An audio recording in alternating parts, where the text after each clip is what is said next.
Hello everyone, this is Crystal Putoff, and it's December, and here in central Illinois, that means we're probably going to get some snow at some point. And actually this year we've already had a little bit of snow, but it didn't stick. I do like the snow. I like skiing and being outside as long as I don't get cold. I don't mind being in the cold. But today, what I want to talk about is something that I absolutely love making, and that is snowflake pysanky. So, usually, when I make the snowflakes, I just do one color on the egg. Now, I have also done them where I do, like, I'll do a white, and then maybe I'll do a very light blue, a light blue, and then a dark blue background. I've done that too. But for today's demonstration, I'm going to show how I do these. And these are so fun because you just kind of be creative with them. And they're real easy to do. What I would recommend if you want to do this is maybe you draw them out on paper first to give you an idea of what you want to do before you do it on the egg, just to give you an idea. Lots of different ways you can do this. So I'm going to draw some out on paper so you can see how I do it. Now, I do use a template, and it really doesn't matter what size. What I do on the egg is I kind of try to find the halfway point, but because I usually just do the snowflake on one side, this is easy because it doesn't necessarily have to be centered.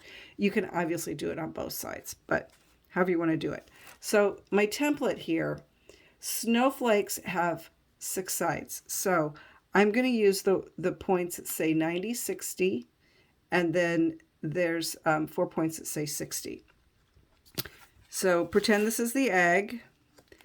I would normally draw this with a pencil, but I'll just go ahead and do this for starters, and you can kind of see. So there's the 90, 60 mark. There's one of the 60 lines, and here's the other. And usually what I'll do is I'll draw that with pencil, and that'll be all I draw. And then the rest I do with wax. Or maybe I will draw some extra lines on it, but that's all you really need for starters. Now, one of the easiest ways to do this is you just do these little things off to the side, right like this. It makes a really delicate looking snowflake. So pretend what the blue is wax. And so when you get done with it, this part would actually be white. And then the whatever color you want to dye the egg. Okay, real easy, and that is somewhat similar to this one. That's just, you can see the lines and then these little lines coming off of it. And I put some dots and I put some other lines on it. But it's very simple. And they can look very striking even if they're simple like that. Now, another way you can do this, and what I'm going to do here is I'm just going to make a little dot at each of the 60-degree marks. Okay, 6. So there's 6 marks. And put that back there. I'm going to make one that I think is pretty close to the center right there. All right. So now what you can do is you can draw lines like this and make a diamond shape.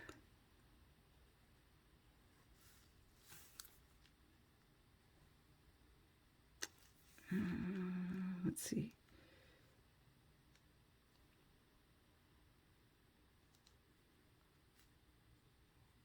I got a little mixed up there, a little ahead of myself. These aren't the best looking diamonds, but you kind of get the idea.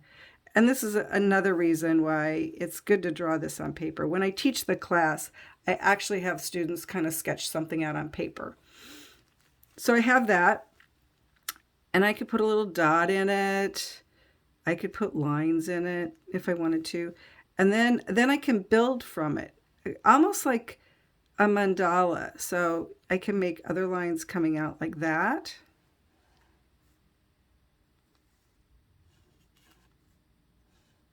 And I would measure this to make sure they're a little more even, but you got the picture. And maybe here I want to put a curved line. So you just kind of keep adding to it, whatever you want. It makes it fun. And you just kind of keep putting things on it. Maybe here I'll put a little curly Q. Those always look fun. So you just keep adding to it. Again, on mine, I use the 60-degree marks. You don't have to do that. I mean, you can make an 8-pointed one.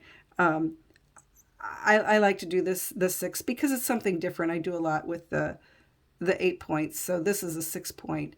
And the other thing I found is the more of the wax you put on it, a little bit more of the striking that it appears. Because if you don't put enough wax on there to be white, it gets overpowered by the color. So here's, I've some areas I've filled in, and you do need to be careful when you fill them in to remember you're going to leave some space there because you only have the two colors. But think about it. And again, this is where drawing it comes in handy. So remember, when you're drawing it, what you're drawing is going to be white on your egg.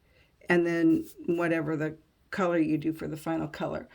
Really, any color would work, except I would recommend you do not use a yellow or a gold against the white of the egg. It just really doesn't show up that well. You don't get the contrast. The blues are very pretty. The pinks, the reds. I like the jewel tones on the eggs because it really makes the white pop. So the darker the color you put on it, the brighter your white will look. So I hope you have fun making some snowflake pysanky. They're just very freeform, and there's no mistakes, because if you do something, then you just go with it, because that's what makes them so much fun. And they make great ornaments too. You can put a little hanger on them, and when you do these, if you have your hole in the bottom, you can hang your egg like that too. Because on mine they're all the same, so it doesn't matter which way you hang it. Anyway, have a wonderful day, and thanks for watching.